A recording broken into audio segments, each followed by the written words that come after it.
Hey everyone, welcome back to another week of Christian book reviews. Today I'm going to talk about The Ark and the Dove by Jill Eileen Smith.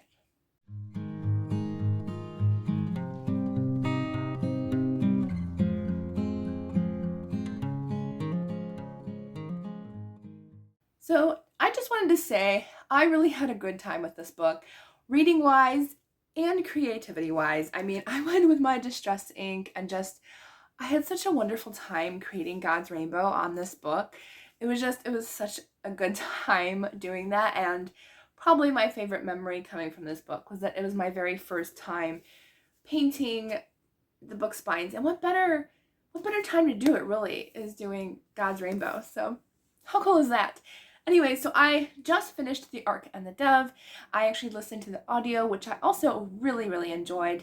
Thank you to Baker Publishing as well as Revell for sending me a copy of this book to read and talk about with you all.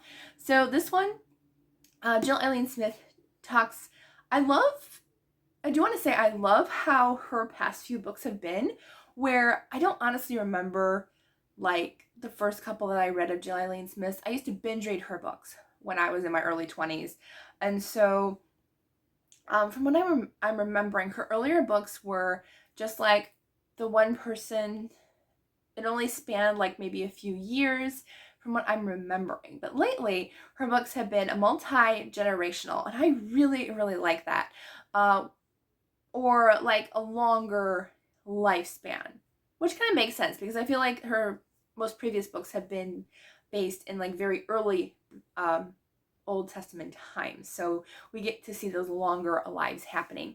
And so in this one, we get the chance to have the perception of Noah's wife, and I believe her name is Zara. Yes, Zara. So we get to see her perception of how her husband is tasked by God to create this giant boat to protect him and his family as well as the animals. And we kind of see like how the people are treating them. They treated Noah with ridicule and with sarcasm and saying, it's never going to happen. God's never going to flood the earth.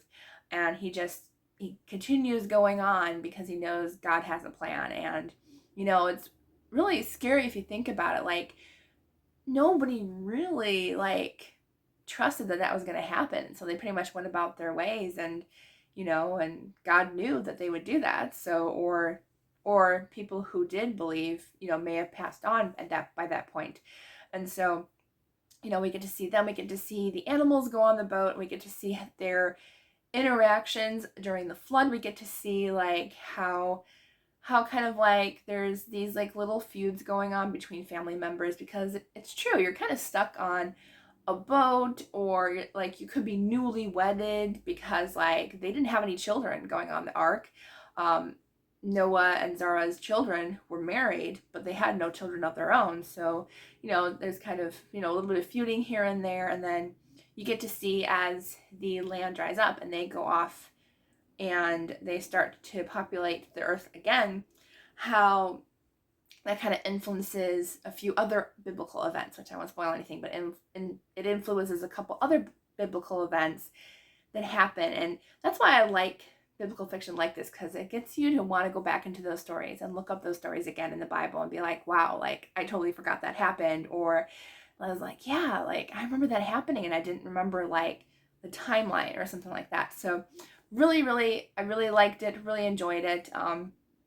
Definitely really liked Zara, seeing her, as a mom. And I forgot like too, at that point, they still got pretty old. So she was like 600 years old, still on the earth. And so it was really cool to see that multi-generational story of seeing all these generations go by after the ark was made. And so it was really cool. I really enjoyed it. And this book does talk about false idols and stuff, but of course it is in the light of that's bad, you shouldn't do it. But, unfortunately back then, nowadays, all the time, we are seeing that. And it just shows, how, God says, it's wrong. And look what happened to that society, and I really enjoyed it. And I can't wait to see what Jill Eileen Smith writes next. All right, so I hope you all have a wonderful day. I will link this down below if you want to check it out from a bigger book house. And I will see you all in the next video.